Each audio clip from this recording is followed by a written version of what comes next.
अस्सलाम वालेकुम व्यूअर्स, आप सबको एक दफ़ा फिर मेरे YouTube चैनल में खुशामदीद। व्यूअर्स, हमने अपनी पिछली वीडियो में पास्ट पेपर्स के क्वेश्चन सॉल्व करना स्टार्ट किए थे। उनमें कुछ क्वेश्चंस रहते हैं, तो चलते हैं उन क्वेश्चंस की तरफ। हमारे पास यहाँ पर क्वेश्चन है और ये क्वेश्चन तकरीबन हर टेस्ट में आ चुका है। Rimsha is 6 years older than her younger sister. After 10 years, the sum of their ages will be 50 years. The present age of Rimsha's younger sister is, options दिए हैं 12, 15, 17, 18 and 21. सबसे पहले क्वेश्चन को समझने की कोशिश करें। हमारे पास गिवन है कि Rimsha is 6 years older than her younger sister. Rimsha जो है वो अपनी बहन से 6 साल बड़ी है। आफ्टर 10 years, 10 साल बाद, the sum of their ages will be, दोनों की एजेस का सम जो है वो होगा 50 years. The present age of Rimsha's younger sister is, तो रिमशा की बहन की जो प्रेजेंट एज है, अभी वाली जो एज है, वो आपने फाइंड करनी है। तो सबसे पहले हम क्या करते हैं, हम लिख लेते हैं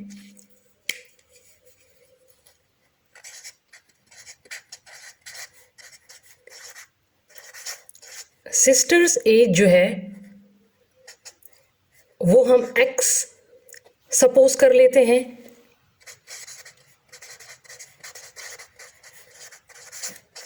रिमशा की जो एज है, बताया गया है कि रिमशा अपनी बहन से 6 साल बड़ी है, तो हमने इस x के साथ 6 को प्लस कर लेना है। जहां पर भी आएगा कि after 10 years, after 3 years, after 4 years, ठीक है, या आएगा कि her sister is older, Elder, जो भी आएगा उस चीज़ को हमने क्या करना है, उस चीज़ को हमने ऐड कर लेना है। ठीक है, अब उन्होंने बताया है कि रिमशा की बहन 6 साल बड़ी है, तो हमने इसके साथ क्या किया, हमने इसके साथ 6 को ऐड कर लिया। अब उन्होंने कहा है कि आफ्टर 10 years, 10 साल बाद, आफ्टर 10 years क्या करना है कि इसके साथ भी 10 को ऐड कर लेना है, सिस्टर की एज के साथ भी 10 को ऐड कर लेना है, और रिमशा की एज के साथ भी 10 को ऐड कर लेना है। ठीक है, अब हमारे पास आगे गिवन है कि the sum of their ages will be 50 years. इन दोनों का हम सम करेंगे, मीन इन दोनों को ऐड करेंगे, सम मीन ऐड करेंगे, तो हमारे पास क्या होगा, हमारे पास जो उनकी एज होगी वो 50 years होगी। तो हम क्या करेंगे, इन दोनों को प्लस कर लेंगे, x plus 10 plus x plus 6 plus 10, तो कितनी होगी 10 साल बाद, जो हमारे पास गिवन है 50। अब हमने क्या कर लेना है, प्लस कर लेना है x को मैंने प्लस किया तो मेरे पास 2x आ गया, 10, 6 और 10 को मैंने प्लस किया तो आ गया 26 इक्वल टू 50 जो है वो अपनी जगह पे। फिर आपने क्या करना है, 2x को अपनी जगह पे रखना है, 50 को अपनी जगह पे रखना है, 26 उधर जाएगा, ये प्लस है, जब उधर जाएगा तो माइनस हो जाएगा। ठीक है, अब 2x इक्वल टू 50 से 26 अगर आप माइनस करें तो हमारे पास आता है 24।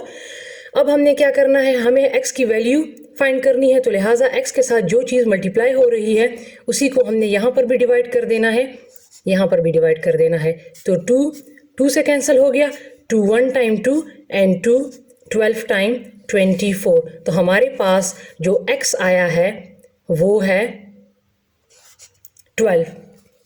ठीक है, अब हम देखते हैं कि इन्होंने पूछा क्या था हमसे, उन्होंने पूछा था कि the present age of Rimsha's younger sister, Rimsha की जो छोटी बहन है उसकी प्रेजेंट एज बताएं, अभी की एज बताएं। तो हमारे पास ये x है, आप देख सकते हैं कि सिस्टर जो एज थी, रिमशा की बहन की एज को हमने x सपोज किया था, तो लिहाजा उसकी बहन की जो प्रेजेंट एज है वो हमारे पास आ गई है 12। व्यूअर्स, अगर यहाँ पर पूछते कि रिमशा की प्रेजेंट एज कितनी है, तो फिर हम क्या करते कि इस x की वैल्यू को 12 को हम यहाँ पर रिमशास एज यहाँ पर पुट करते तो फिर हमारे पास 12 + 6 = 18 होता, ठीक है, लेकिन वो रिमशा की प्रेजेंट एज होती और यहाँ पर हमें क्वेश्चन में पूछा गया है कि उसकी बहन की प्रेजेंट एज, तो वो 12 है। तो यहाँ आप देख सकते हैं हमारे पास ऑप्शन गिवन है ए, तो ए इज द राइट आंसर। अगर उसकी बहन की एज पूछते रिमशा की, ठीक है, तो हम फिर उसमें पुट कर लेते, x + 6 में पुट कर लेते तो फिर हमारे पास 18 आता, लेकिन उन्होंने रिमशा की नहीं पूछी बल्कि उन्होंने रिमशा की छोटी बहन की एज पूछी है प्रेजेंट, तो वो हमारे पास आ गया है 12। ठीक है व्यूअर्स, अब हम चलते हैं अपने नेक्स्ट क्वेश्चन की तरफ। हमारे पास नेक्स्ट क्वेश्चन है, वो भी एज वाला ही है। The age of mother is 2 times the age of her daughter. ठीक है, मदर की जो एज है वो डॉटर बेटी की एज से 2 गुना ज़्यादा है। आफ्टर 5 years, वहाँ पर 10 years था, यहाँ पर 5 years है। 5 साल बाद the sum of their ages, उनकी दोनों की जो एजेस का सम है, एडिशन जो है वो 49 होगा। वहाँ 50 था, यहाँ पर 49 है। The age of daughter after 2 years will be A 15, B 17, C 19। अब यहाँ पर नीचे थोड़ा सा क्वेश्चन चेंज है, ठीक है। सबसे पहले हम क्या करेंगे कि सपोज करते हैं डॉटर्स एज, ठीक है।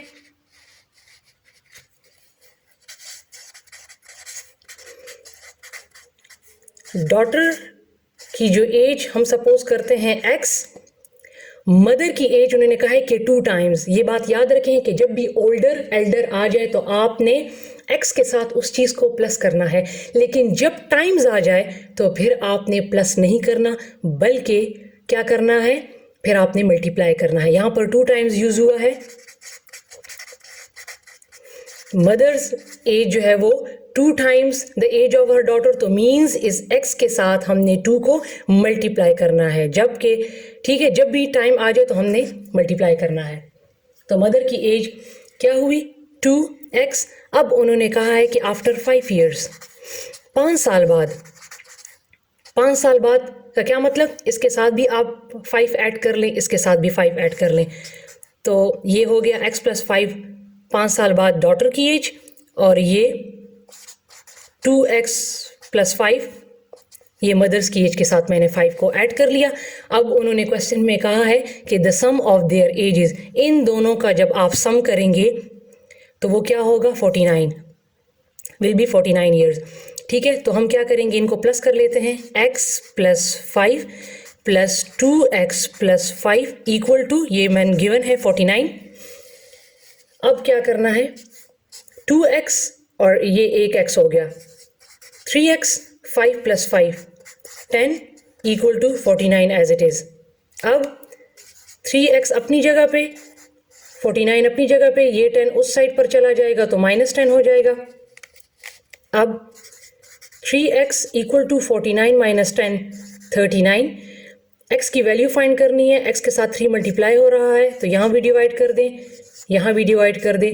3 1 time 3, 3 1 time 3, 3 1 time 3, 3 1 time 3 and 3 3 time 9। तो हमारे पास जो x की वैल्यू है वो आई है 13। लेकिन ये प्रेजेंट एज की बात अब नहीं कर रहे पिछले क्वेश्चन की तरह, ठीक है। यहाँ पर एंड में क्या पूछा जा रहा है कि the age of daughter after 2 years will be. अब हमने जो 13 मालूम किया है तो उन्होंने कहा है कि 2 साल बाद उसकी बेटी की एज कितनी होगी। तो हम क्या करेंगे कि हम ये जो डॉटर की एज हमने सपोज की थी x, इसके साथ हम 2 जो है वो प्लस कर लेंगे, क्योंकि उन्होंने कहा है कि 2 साल बाद प्रेजेंट अगर एज मालूम करना होता तो फिर हम इसका आंसर 13 देते, लेकिन उन्होंने कहा है कि 2 साल बाद उसकी बेटी की एज क्या होगी। तो हम क्या करेंगे, x के साथ 2 ऐड कर लेंगे। इस x की वैल्यू हमारे पास 13 आई है +2, तो 2 साल बाद अभी उसकी बेटी की एज 13 है और 2 साल बाद उसकी बेटी की एज क्या हो जाएगी 15। तो ये हमारे पास इसका आंसर है, ठीक है। आप देख सकते हैं हमारे पास ऑप्शन गिवन है A 15, so 15 is the right answer.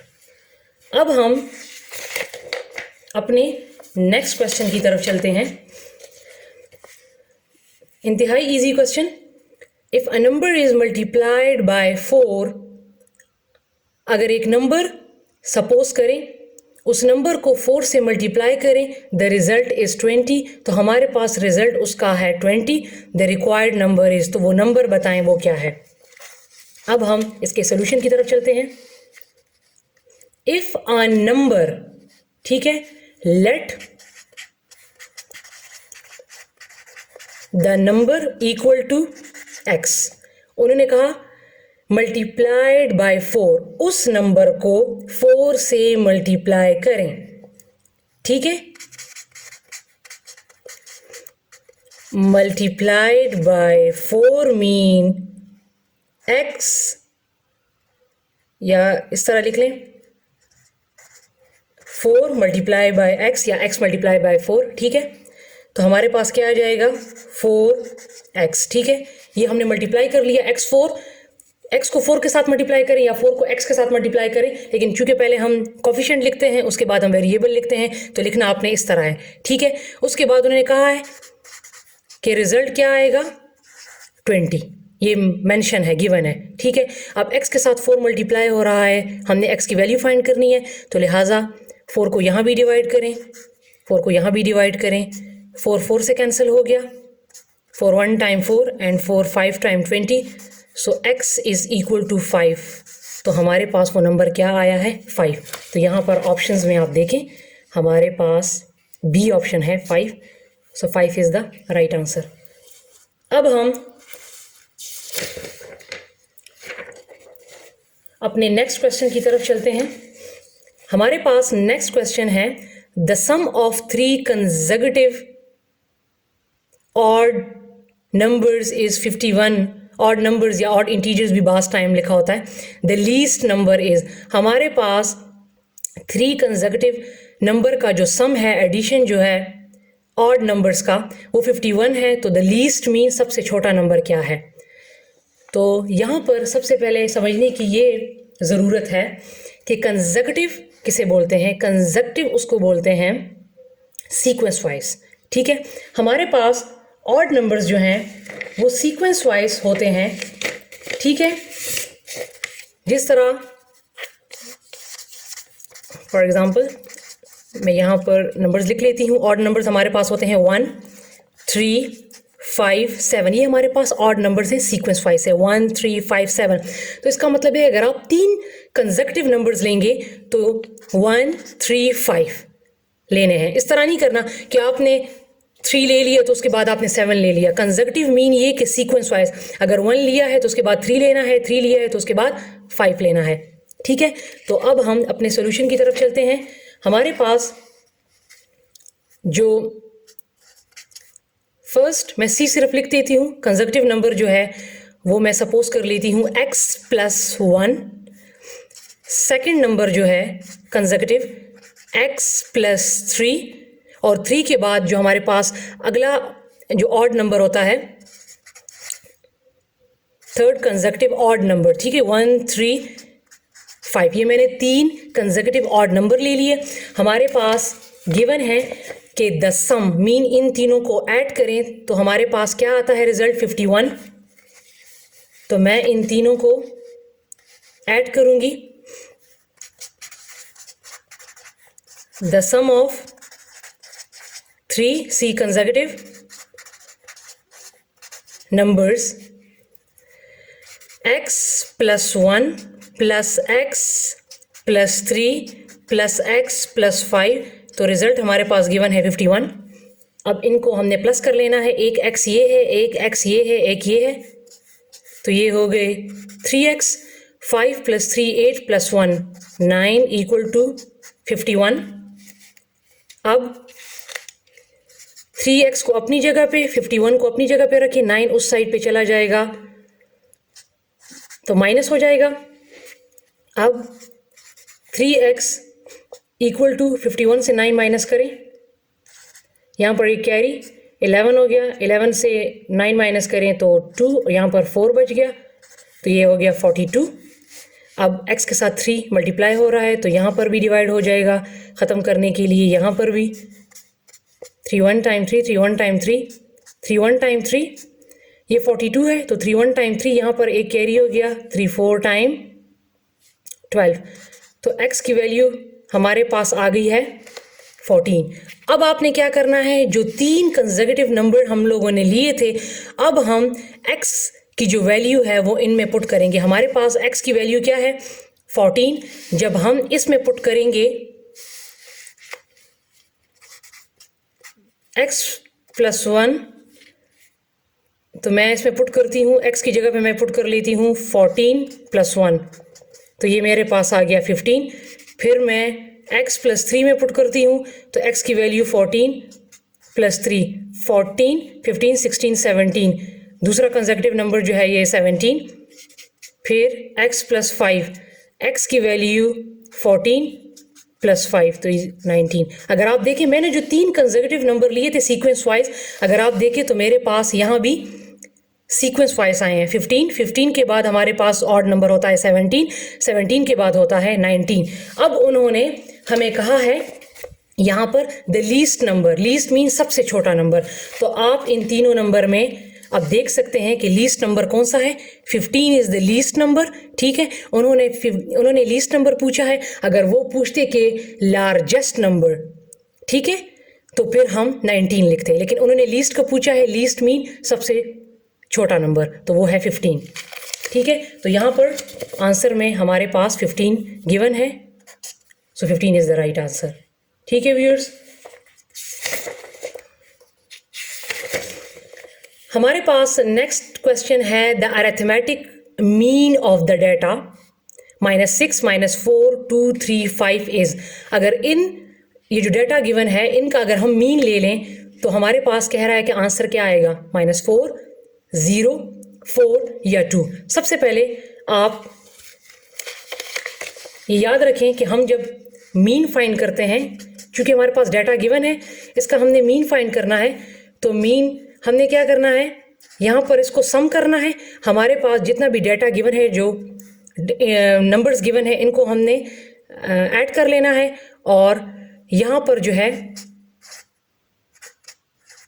Total जितने भी नंबर है, टोटल नंबर्स, उस पे हमने डिवाइड कर देना है। अब कैसे, मैंने मीन फाइंड करना है, तो मेरे पास ये जो डाटा गिवन है, सम ऑफ डाटा, इनको मैंने लिख लेना है -6 -4, ये देखते जाएं, -6 -4, यहाँ पर कोई साइन नहीं है, तो मीन्स यहाँ पर क्या है, यहाँ पर प्लस है, +2 +3 एंड +5। अब ये कितने हैं, 1 2 3 4 5। अब जितने नंबर्स हैं, टोटल नंबर्स 5 हैं, उस पर आपने डिवाइड कर देना है। ठीक है, ये बात याद रखें कि मीन और एवरेज जो हैं दोनों सेम चीज़ें हैं। एवरेज अगर किसी क्वेश्चन में आए कि फाइंड द एवरेज, तो एवरेज भी इसी तरह फाइंड करना है और मीन को भी इसी तरह फाइंड करना है। जितने नंबर्स दिए हैं, प्लस हैं माइनस हैं, उनको इस तरह उनका सम ले लें, और जितने नंबर्स हैं 1 2 3 4 5, ये टोटल अब डिजिट्स हैं 5, उस पर डिवाइड कर दें। ठीक है, अब हम इसको करेंगे तो ये माइनस और माइनस माइनस माइनस क्या हो जाते हैं, प्लस। तो 6 4 जो हुए वो प्लस हुए, तो 10 साइन बड़ी रकम का लगाते हैं, 6 के साथ माइनस है, बड़ी रकम वाला साइन, -10। 2 + 3 5, 5 + 5 10, +10 divided by 5। अब आप देख लें, -10 और +10 क्या हो गए, कट गए, = 0/5, और जो भी चीज़ 0 पे जो भी चीज़ डिवाइड होती है तो आंसर उसका 0 ही आता है। तो यहाँ पर आप देख सकते हैं कि हमारे पास ये गिवन है। ठीक है, तो 0 इज़ द आंसर। अब हम चलते हैं अपने नेक्स्ट क्वेश्चन की तरफ। अच्छा, हमारे पास नेक्स्ट क्वेश्चन है, 625 is a perfect square of 8 25 55 या 1 2 5 2। कह रहा है कि 625 किस चीज़ का परफेक्ट स्क्वायर है। परफेक्ट स्क्वायर का मतलब होता है किसी भी चीज़ को आपने डबल मल्टीप्लाई कर लेना है। फॉर एग्जाम्पल, मैं यहाँ पर एग्जाम्पल समझाने के लिए, ये है 2 का स्क्वायर, ये है 3 का स्क्वायर। ठीक है, तो 2 का अगर हम स्क्वायर ले लें, 2 × 2 4, 3 का ले लें, 3 × 3 9। ठीक है, तो हमने 9 किसका परफेक्ट स्क्वायर बना, 3 का, और 4 किसका परफेक्ट स्क्वायर बना, 2 का। मीन जब इन दोनों को हमने मल्टीप्लाई किया तो 4, इन दोनों को मल्टीप्लाई किया तो 9। तो इसी तरह कह रहा है कि अगर हम इनमें से किस चीज़ को डबल मीन उसका स्क्वायर ले लें, मल्टीप्लाई कर लें, तो हमारे पास 625 बनता है। अगर 8 को हम ले लें, 8 मल्टीप्लाई बाय 8 इसका स्क्वायर ले लें मीन, तो ये 8 मल्टीप्लाई बाय 8 ये 64 आता है। ये हमारे पास ये नहीं आता, ठीक है। 55 का भी नहीं आता, इसका भी नहीं आता। 25 को जब आप डबल करें, इसका स्क्वायर ले लें, तो वो हमारे पास आता है 625 में। यहाँ पर 25 का ये मैंने स्क्वायर ले लिया, इसका मतलब है कि 25 को 2 मरतबा मल्टीप्लाई कर लें, ठीक है। तो हम इसको मल्टीप्लाई कर लेते हैं। 25 multiply by 25, 5 time 25, 2 carry, 5 2 time 10 plus 1 plus 2 sorry 12, फिर 2 को 5 के साथ मल्टीप्लाई करें तो 5 टाइम 10, एक यहाँ पर कैरी हो गया, 2 टाइम 4 15, तो इसको प्लस कर लें, 5 2 एंड 6। तो इसका ये किसका 625 किसका परफेक्ट स्क्वायर बनता है, 25 का। तो यहाँ पर आप देख सकते हैं कि 25 गिवन है, ठीक है व्यूअर्स।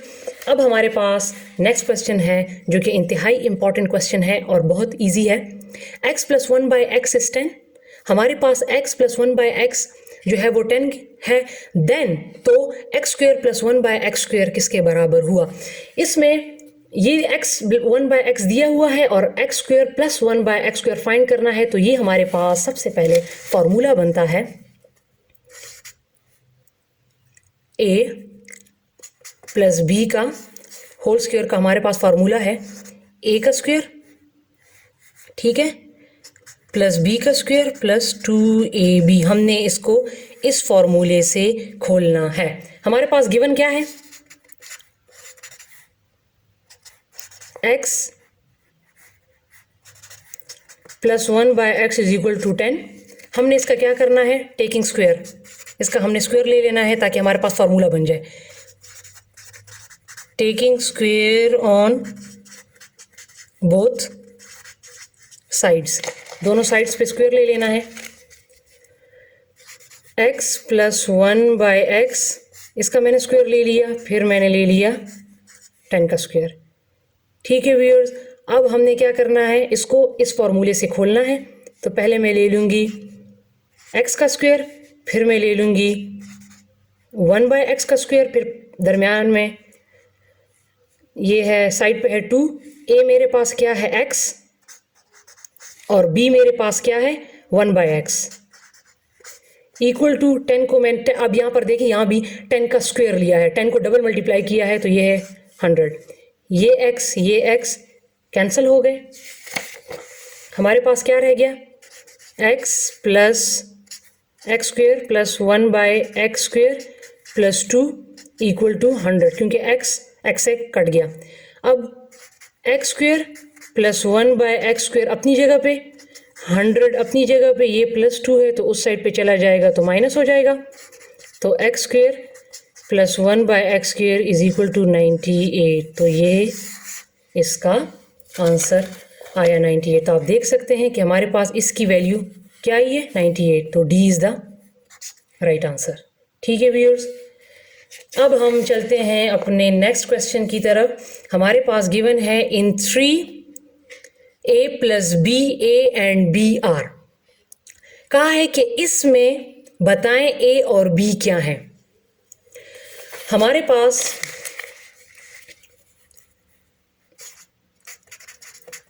कांस्टेंट जो होते हैं वो हमारे पास 1 2 3 होते हैं, ठीक है। कोफिशिएंट जो होते हैं,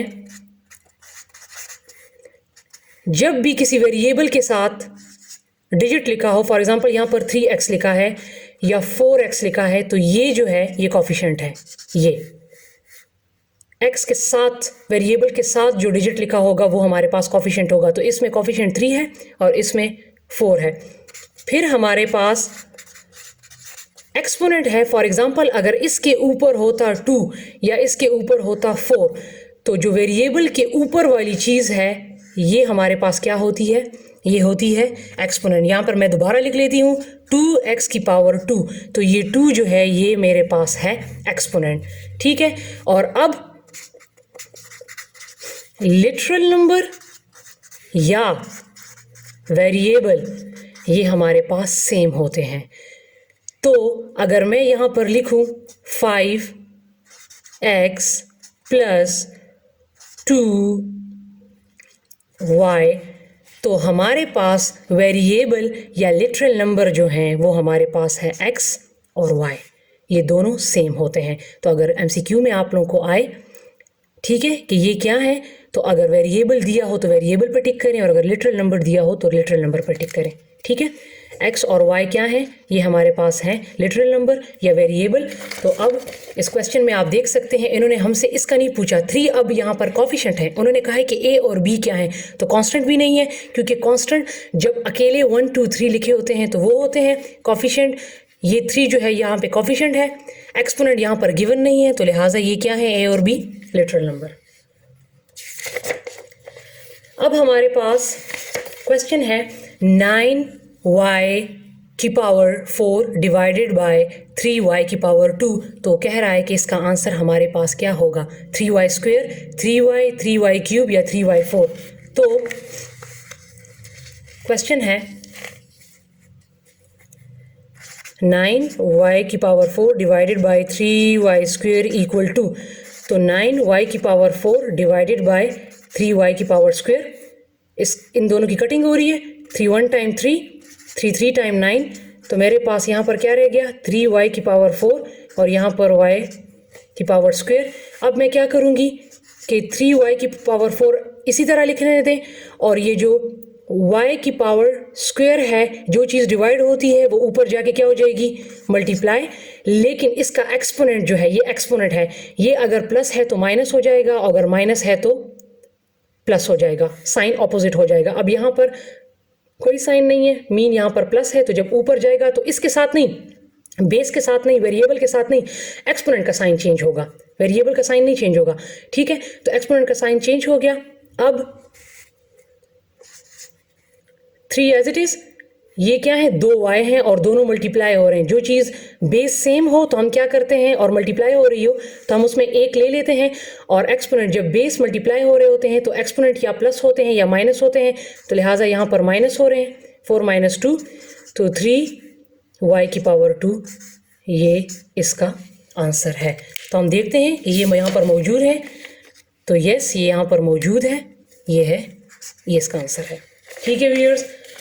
अब हमारे पास नेक्स्ट क्वेश्चन है जो कि इंतहाई इम्पॉर्टेंट, ये भी क्वेश्चन जो है आया हुआ है काफ़ी टेस्ट में, तो मैं आज आपको बताऊंगी कि इसको कैसे सॉल्व करते हैं। 1/3 इज़ व्हाट परसेंट ऑफ 5/6, 30, 40 या 60।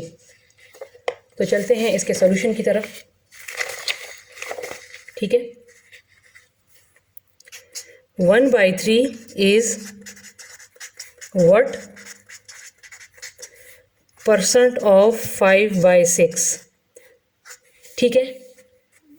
मैंने अपनी पिछली वीडियो में भी बताया था कि इसकी जगह पे हम क्या यूज़ करते हैं, इक्वल, ठीक है। व्हाट की जगह पे हम यूज़ करते हैं x, परसेंट की जगह पे हम क्या यूज़ करते हैं, ये थोड़ा सा इस तरीके से याद कर लें तो परसेंट की जगह पे हम यूज़ करते हैं 100 और ऑफ की जगह पे हम यूज़ करते हैं मल्टीप्लाई।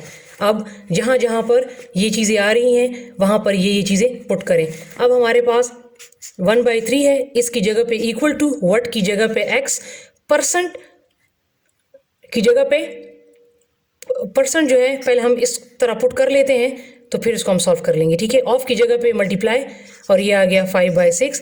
अब यहाँ पर परसेंट की जगह पे मैंने परसेंट का साइन यूज़ कर लिया, लेकिन इसको अब ख़त्म करने के लिए हम क्या करेंगे, इसकी जगह पे परसेंट मीन जहाँ पर भी ये परसेंट का साइन आ जाए तो हमने 100 से डिवाइड कर लेना है, मल्टीप्लाई 5/6, तो 5 1 टाइम 5, 5 2 टाइम 10, 0 आ गया। अब 20 के साथ 6 मल्टीप्लाई कर लें,